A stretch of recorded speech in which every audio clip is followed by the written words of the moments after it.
Hi my families எல்லாரும் எப்படி இருக்கீங்க? நல்லா இருக்கீங்களா? நாங்கள் இங்கே சூப்பராக இருக்கோம். எல்லாருமே என்னோட வீடியோ எதிர்பார்த்துட்டு இருப்பீங்க. ஏன் தெரியுமா? அன்னைக்கு வந்து காலையில் ஒரு சம்பவம் நடந்துச்சு. நீங்கள் எல்லாருமே ஷார்ட்ஸில் பார்த்து கேட்டுகிட்டே இருந்தீங்க. அதுக்கான உள்ள வீடியோவில் தான் என்ன நடந்துச்சு அப்படிங்கிறத உங்ககிட்ட ஷேர் பண்ணலான்னு தான். உடனே சரி எல்லாருமே அடுத்தடுத்து கமெண்ட் வந்துட்டே இருக்குது. தனித்தனியாக ஒருத்தருக்கும் இருந்து எனக்கு ரிப்ளை கொடுக்க முடியலை. சரி நடந்ததை சொல்லிடுவோம் அப்படின்னு சொல்லிட்டு தான் உடனே வந்து உட்காந்துட்டேன். என்னன்னு பார்த்தீங்கன்னா, இன்னைக்கு காலையில் வந்து 2 வாரம் ஆச்சுது பார்த்தீங்களா? கண்மணி ப்ரூனோ வந்து குளிப்பாட்டி, ப்ரூனோ கூட கொஞ்ச நாள் 10 நாள் முன்னாடி குளிப்பாட்டி இருந்து கண்மணிக்கு கொஞ்சம் டைம் ஆகிட்டு பார்த்துக்கோங்க. அப்போ இன்னைக்கு காலையிலே பார்த்தீங்கன்னா 2 3 நாளாக மழையும் கைமா இருந்ததா, அப்புறம் வந்து நல்லா குளிராக இருக்குமே கொஞ்சம் வெயில் அடிக்கும்போது குளிப்பாட்டலாம் அப்படின்னு இருந்தேன். இன்னைக்கு காலையில் பார்த்தீங்கன்னா அவளை குளிப்பாட்டலாம், கொஞ்சமாக வெயிலும் மழையும் அப்படி இருந்துச்சு. இனி டைம் எடுத்தாச்சுன்னா அவளுக்கு மேலே லைட்டு ஒரு ஸ்மெல் இருந்தது. இவ்வளோ நாள் அவளை பவுடர் போட்டு அப்படியே மணக்க மணக்க வச்சுட்டு அந்த ஸ்மெல்லை பார்த்த உடனே சரி இன்னைக்கு எப்படியாவது குளிப்பாட்டிடலாம் அப்படின்னு சொல்லிட்டு காலையில் என்ன பண்ணிட்டேன், குளிப்பாடுறதுக்கு தயாராகிட்டேன். சரியா? காலையில் ஃபஸ்ட்டு வந்து கண்மணி பாப்பாவை குளிப்பாட்டிட்டேன். குளிப்பாட்டி முடிச்சுட்டு என்ன பண்ணேன்னா, கொஞ்சம் வெயில் அடிச்சுதா, அப்போ அண்ணி இருந்தாங்க. அண்ணிகிட்ட சொன்னேன், அண்ணி கழுத்தில் பெல்ட்டு எல்லாமே போட்டிருந்தாங்க. நிறைய பேர் வந்து கமெண்டில் சொன்னது என்னென்னா, வெளியில் கூட்டிகிட்டு போகும் பெல்ட்டு போடுங்க அப்படின்னு. எப்போவுமே பெல்ட்டு கிடக்கும், ஆனால் அந்த ரோப் போடுவோம் தெரியுமா? அந்த ரோப் வந்து அவளுக்கு போட்டாலே இவன் நடக்க மாட்டா பார்த்துக்கோங்க. அது உங்களுக்கே தெரியும். அதை போட்டாலே ரொம்ப பயப்படுவா. அதை போடுறதுக்கும் ரொம்ப சிரமமாகவே இருக்கும். குளிப்பாட்டுற நேரத்துக்கு எப்படியோ நான் ஷார்ட்ஸ்லேயும் பார்த்துருந்துருப்பீங்க. விரட்டி விரட்டி பிடிச்சி தான் அந்த பெல்ட்டை போட்டு தான் அவளை நான் குளிக்க வச்சேன். ஆனால் குளிக்க வைக்கும்போது எந்த சேட்டையும் பண்ணலை. அமைதியாக காமிச்சு தந்தா அந்த பெல்ட்டை போடுறதுக்கு தான் பாடாப்பட்டேன். அப்புறம் வந்து வெளியில் வந்து அண்ணிட்ட வெயிலில் வந்து விட்றதுக்கு கொஞ்சம் ரோடு அழகாக நீட்டாக இருந்து பார்த்தீங்களா? இந்த ரோட்டில் கொஞ்சம் நேரம் அவளை வாக்கிங் மாதிரி கூட்டிகிட்டு போங்க அப்படின்னு சொல்லிட்டு அவங்கள நான் விட்டுட்டு நான் என்ன பண்ணிட்டேன், ப்ரூனோவை குளிப்பாட்ட ஸ்டார்ட் பண்ணிட்டேன். ஓகேவா?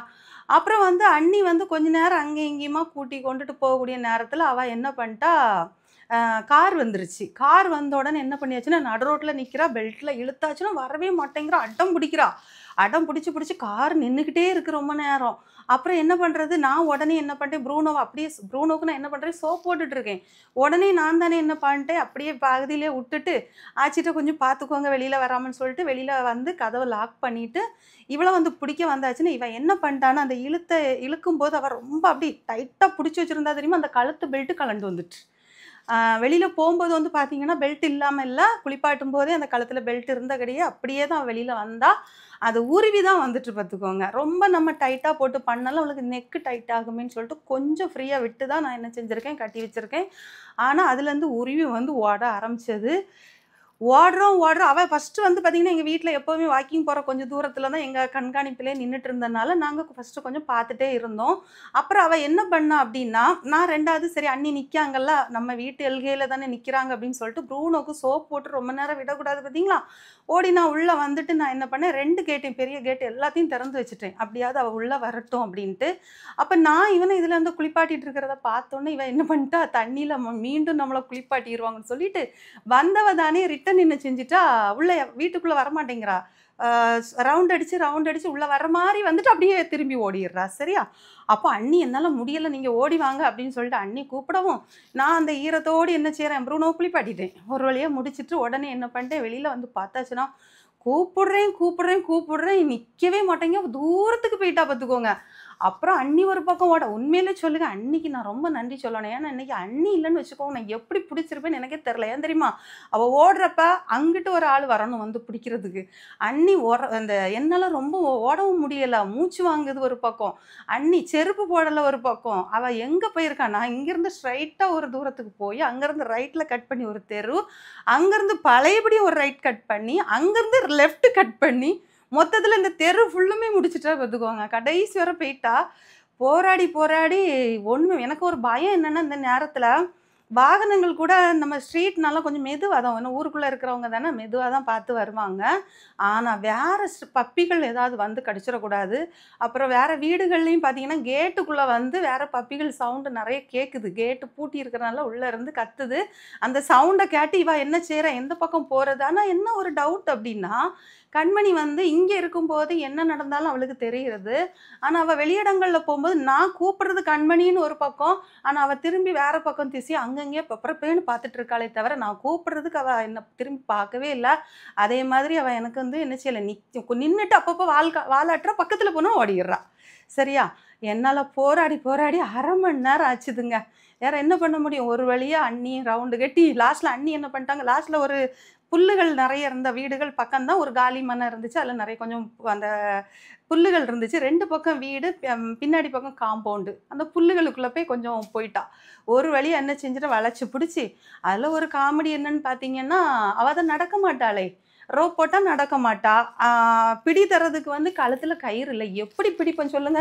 லாஸ்ட்ல என்ன பண்ணேன் தெரியுமா? அந்த கழுத்து இருக்கு தெரியுமா? அந்த கழுத்து சதைய கொஞ்சம் இப்படி அமுக்கி பிடிச்சுட்டேன் பார்த்துக்கோங்க.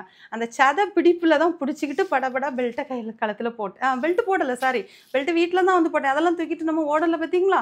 அப்படியே புடிச்சு தான் அவள என்ன செஞ்சுட்டேன், அப்படியே தலைய தடவி கொடுத்து மெல்ல தூக்கியாச்சுன்னா, உடம்பு ஃபுல்லும் அந்த தொளி பார்த்துக்கோங்க. அந்த மழை தண்ணியெல்லாம் அங்கங்கே கெட்டியிருந்தா, அப்பதான் குளிப்பாட்டி அப்படி ஏஞ்சல் மாரி வெள்ள கலர்ல இருந்தாங்க. கொஞ்ச நேரத்துல அவ்ளோ அழுக்கு பார்த்துடுங்க. காலு, கையெல்லாம் ஒரு மாதிரி ஆயிடுச்சு. உடனே என்ன பண்ணிச்சு, அவள இழுத்துட்டு வர்றது எப்படி அவ்வளோ தெருவுல? லாஸ்ட்ல ரொம்ப கஷ்டப்பட்டு அண்ணியும் தூக்கிட மாட்டாங்க. அப்புறம் தூக்கி ஒரு வழியா வச்சு அவள தூக்கி முக்கி முக்கி வந்து என்ன செஞ்சுட்டு வீட்டு வந்து சேர்ந்துட்டேன். யாருமே பயப்படாதீங்க. நான் கண்ணும் கருத்துமா பார்த்துட்டு தான் இருக்கேன். எப்படியும் இந்த மாரி ஒரு சம்பவம் நடந்துருச்சு. இது கூட எனக்கு வந்து ஒரு அவேர்னஸ் தான். என்னன்னு பார்த்தீங்கன்னா, இன்னொரு தடவ இந்த மாரி நடந்துறக்கூடாதுங்கிறதுக்கு இன்னைக்கு வந்து இந்த மாரி ஒரு சம்பவம் நடந்திருக்குது. அதனால இனி அவள நான் என்ன பண்ணுவேன், ரொம்ப கவனமா தான் நான் வெளியில கூட்டிட்டு போவேன். ஏன்னா, இப்போ வந்து அவளுக்கு கொஞ்சம் எல்லாருமே கமெண்ட் பண்ணியிருந்தீங்க. இப்போ கொஞ்சம் அவளுக்கு சேட்டை அதிகம்னு. உண்மதான். அதே மாரி பாருங்க, எப்பவுமே ஃப்ரண்ட்ல பெட்ல படுக்கக்கூடியவங்க, இப்ப கெட்டி போட ஆரம்பிச்ச உடனே 1 ஹவர் கொஞ்சம் கொஞ்சம் கெட்டி போடுறேன்னு சொன்னேன் பார்த்தீங்களா? அதுலேருந்து என்ன பண்றான்னா, நான் ஃப்ரண்ட்ல போனாலே பின்னாடி சந்துக்குள்ள போயிடுறா பாருங்க. இப்போ கொஞ்ச நேரத்துக்கு முன்னாடி, அப்புறம் அவள அங்கேருந்து கொண்டு வந்தேன் தெரியுமா? மறுபடியும் அவள குளிப்பாட்டினேன். ஏன்னா மேல அவளும் அழுக்கா இருந்தா, மறுபடியும் அவள குளிப்பாட்டி, அதுக்கப்புறம் அவள கொஞ்ச நேரம் கட்டி வச்சேன். சரி, அந்த பெல்ட் போட்டிருந்தேன் பார்த்தீங்களா? அப்படியே கட்டி வச்சு, நல்லா தோட்டி விட்டுருந்தேன். தோட்டி விட்டுட்டு அதுக்கப்புறம் கொஞ்ச நேரம் கழிச்சு என்ன பண்ணேன், பெட்ல வந்து வீட்டுக்குள்ள வந்து படுத்துட்டாங்க, சாப்பிட்டாங்க, தூங்குனாங்க. சாயங்காலம் அதுக்கப்புறம் நான் டோருக்கு வெளியில போனாலே, என்ன பார்த்ததுமே நான் கட்டி வச்சுருவேன்னு சொல்லிட்டு என் பக்கத்திலேயே கூப்பிட்டு கூப்பிட்டு வரல. இப்பவும் பாருங்க அவ்வளோ தூரம் முடுக்குல இந்த பக்கம் சின்ன பையன், அந்த பக்கம் நானும் விரட்டி புடிச்சு கொண்டு வந்து தான் அவளுக்கு என்ன பண்ணியிருக்கேன், பவுடர் போட்டிருக்கேன், அப்புறம் பொட்டு வச்சிருக்கேன். அதுவும் பொட்டு வைக்க தரவே இல்ல. இங்கிட்டு பொட்டு வைக்கும்போது பார்த்தீங்கன்னா, காதுல இந்த பக்கம்லாம் ஒரே சாரி நான் தலைய காமிக்கிறேன். காதுல வந்து இந்த பக்கம் எல்லாம் என்ன செய்யுது, அவளுக்கு பொட்டா இருக்குது. ஆனா அந்த பொட்டு கொஞ்சம் லேட் ஆகும் அழியிறதுக்கு. சரியா, முன்னாடி வைக்கிற பொட்டெல்லாம் உடனே அழியுது. அந்த பொட்டு தான் முன்னாடி வச்சுட்டு இருந்தேன். அந்த பொட்டு தான் இன்னைக்கு நான் ரொம்ப நாள் கழிச்சு வச்சேன்னா, ஆனா அது அழியிறதுக்கு ரொம்ப லேட் ஆகும். நீங்க இனி வரக்கூடிய ஷார்ட்ஸ்ல பாருங்க, காதுல கொஞ்சம் இருக்கும். சரியா, எப்படியோ கொஞ்சம் பொட்டும் வச்சு விட்டாச்சு. மணக்க மணக்க இப்போ பவுடரும் போட்டு ஃப்ரெஷ் ஆயிட்டாங்க. சூப்பரா இருக்காங்க. நீங்க எல்லாரும் பயப்படுற மாரி வீடியோ பார்த்தா எல்லாரும் பயந்துருப்பீங்க. நாங்களும் அப்படிதாங்க. கொஞ்ச நேரத்தில எங்கள போதும் போதும் நைட்டு வீட்டுக்காரங்க ஒரே திட்டு. கவனிக்கல, இந்த அளவுக்கு எப்படி கேர்லெஸ்ஸா இருந்தீங்க அப்படின்னு. இதெல்லாம் ஒரு எதார்த்தமா நடந்த ஒரு விஷயம் தான். இதில யாரையுமே தவறு சொல்றதுக்கு இல்ல. அப்புறம் அண்ணி இன்னைக்கு இல்லன்னா மட்டும் நான் இன்னைக்கு ரொம்ப கஷ்டப்பட்டுருப்பேன். முதல்ல எங்க அண்ணிக்கு தான் ரொம்ப நன்றி சொல்லணும். நீங்க எல்லாருமே தேங்க்ஸ் சொல்லணும்னு நெனச்சீங்கன்னா, எங்க அண்ணிக்கு சொல்லுங்க. சரியா? ரொம்ப ஓடுனாங்க. உண்மையிலே சொல்லுவேன், செருப்பு போடாம அவ்வளோ தூரம் என்னால நடந்தே முடியல.